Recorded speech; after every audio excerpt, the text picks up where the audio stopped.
So, we have Michael Brune, who's joined us, and we did get a bio, so hopefully you'll introduce yourself. And so we welcome Michael Brune, who's the Executive Director of the Sierra Club. Thank you very much.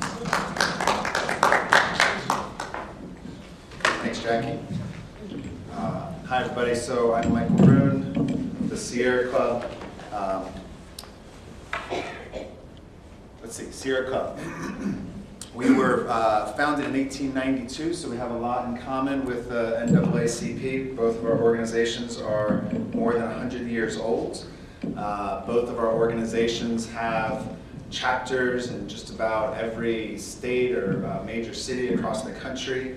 The Sierra Club, like the NAACP, is very much volunteer-led, volunteer-driven. We do have staff scattered across the country, but really we believe that, as Ananda was just saying, a lot of the power that we need in order to create the victories that we need to achieve can be found at the grassroots in people and communities in towns and cities across the country. Before I go on, I just want to say that I'm really thrilled to be here. Growing up, I grew up in New Jersey, and I've studied a lot about nonviolent direct action and grassroots activism. And if you look at some of the most important victories, not just on civil rights, but in terms of community organizing, some of the most important victories over the 20th century have been won by the NAACP and its partners. So for a lot of reasons, it's a thrill for me to be here today.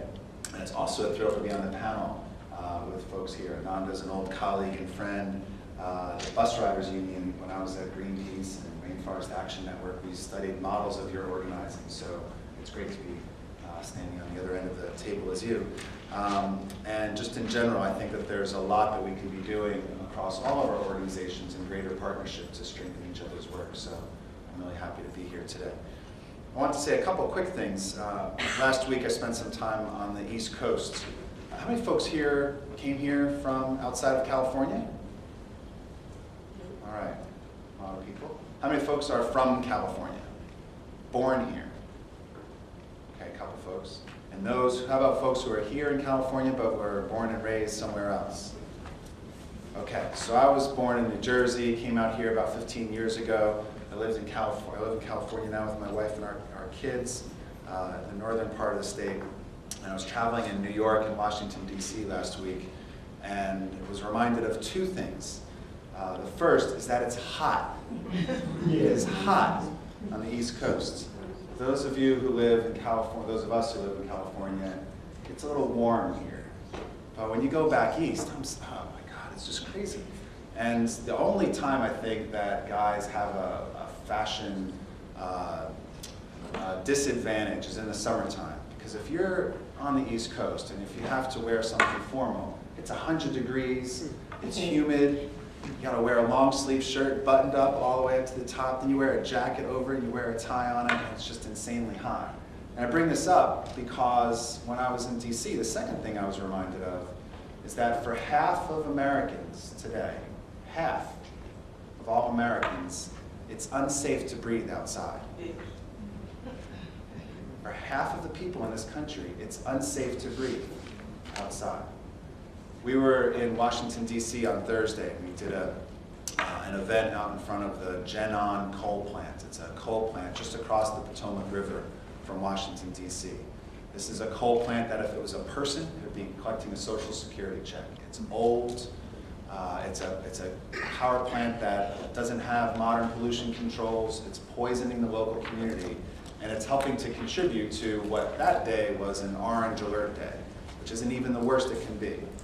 But if you're living in an area and if it's an orange alert day, what that means is that if you're elderly, if you're younger than 5 or 6 years old, if you have respiratory disorders, if you have asthma, if you have bronchitis, if you have some type of respiratory ailment, you can't go outside and breathe air. You can't go outside and breathe because it's not safe. So I bring this up because a lot of the work that we're all doing, whether it's fighting incinerators or fighting biomass plants, working to promote mass transit, stopping new coal plants from being built, shutting existing plants down and replacing them with clean energy, it all ties to something very basic, which is that we have a right to breathe clean air. We have a right to drink clean water. So I want to tell a little bit of a story about how communities work together. Ananda was alluding to this work that was done, but it's really significant. Almost exactly 10 years ago today, under the previous administration, a bunch of energy companies got together, federal policymakers got together, and they proposed to build 150 new coal-fired power plants across the country, in state after state after state. They looked at the existing fleet of coal plants, and they realized that these plants were old, and they wanted to lock in coal-fired power as a source of energy for the next half century or more. And so 150 proposals were put forward to build coal plant after coal plant. And after those 150 were put on the books, an additional 60 plants were added to that. So at one point, in the early part of the last decade, there were more than 200 proposals to stop coal plants across the country. And so what happened is that community after community, as soon as they found out about this, that a coal plant was being proposed in their backyard, they didn't take on all 210 coal plants. They decided to challenge one. And then the NAAC, a few NAACP chapters got involved. A few Sierra Club chapters got involved. Center for Community Change, they started to get involved. Jobs with Justice.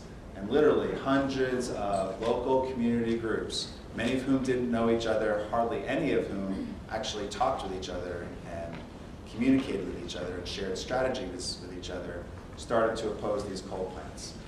And the way that work started was in rooms almost identical to the room that we're in right now, where 20, 25 people would hear about this big, fat, belching coal plant that was proposed just down the road, and they learned what impact it would have on their health, on the quality of their air, the quality of their water, on our climate globally, and they began to organize, and they began to share stories about how they could stop these plants from being built.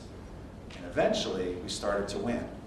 We defeated a couple coal plants up in Wisconsin, defeated a bunch of coal plants in Ohio, in Kentucky, in the heart of coal country, in Illinois, here in the Southwest, in Arizona, in New Mexico, in Southern California, up in the Pacific Northwest, in Idaho, Washington, Oregon, back east in Maryland, Delaware, New Jersey, Pennsylvania, New York, New Hampshire.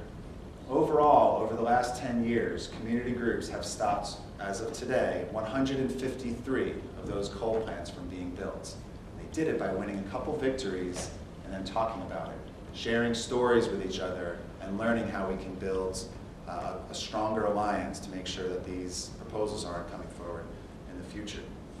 So part of the reason why we're doing this work is that coal makes us sick. Coal makes us sick when it's mined. In Appalachia, more than 500 mountains have literally been blown up to get at the coal underneath. Most of us think of coal mining as digging a giant hole down underneath the Earth's surface to get small amounts of coal and then bring it back up, ship it to a rail yard, ship it to a coal plant by rail, and then it's burned. Today, an increasing amount of coal, they're taking workers out of the equation. 2/3 of the dynamite that's used in the country today is used to literally blow up mountains in West Virginia, Tennessee, Virginia, Kentucky, parts of western Pennsylvania. And so when the coal is burned, it's the largest source of greenhouse gas emissions in the country, the fastest growing source of greenhouse gas emissions on the planet. It's the largest source of mercury poisoning, which is a poison that harms the brains of young children and affects the health of mothers and fathers. Coal, just the soot coming from coal-fired power plants kills 13,000 Americans every year. Think about that. We know every year that 13,000 people are going to die prematurely because of pollution from coal-fired power plants. That'll happen this year, that'll happen next year, it'll happen the following year, unless we do something about it. So now all of these groups that have stopped the coal rush and have worked together to prevent 153 coal plants from being built are looking at the existing plants and working to shut them down and replace them with clean energy. We're working all across the country, and our goal is to retire at least 1/3 of the coal plants in the country over the next 5 years and to replace them with clean energy.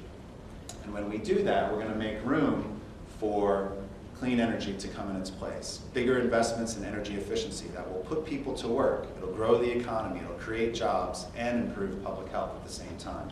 we're working with the EPA to make sure that a series of rules to limit mercury and arsenic and dioxins happens aggressively across the country.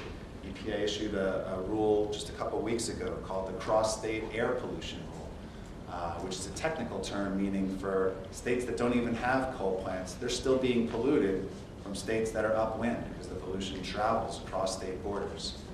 So making sure that EPA continues to protect our public health, but then once the law is established, that utilities are held accountable to that law, and they're held accountable to the Clean Air Act and Clean Water Act. So from the top down, we're going to sue every single utility that isn't following the law, but from the grassroots up, we're going to make sure that every single utility executive, every single coal executive is held accountable for the fact that they're continuing to pollute our air. So the final thing I want to say, because I'm just getting the notice that there's not much time left, is to thank you all for coming and to thank you for your activism. It is true that grassroots organizing produces victories. It was grassroots organizing, I think, that in Georgia got the Sierra Club to sign that letter. Next time, just give me a call. And it's grassroots organizing that stopped 153 coal plants from being built. It's the grassroots organizing that stopped 19 incinerators just in less than 12 months. And it's grassroots organizing that over the next decade is going to take the dirtiest form of energy, coal-fired power plants, off the grid and put more people to work in the form of energy efficiency, put more people to work installing solar panels, manufacturing wind turbines. It'll grow our economy at the same time that it improves our public health.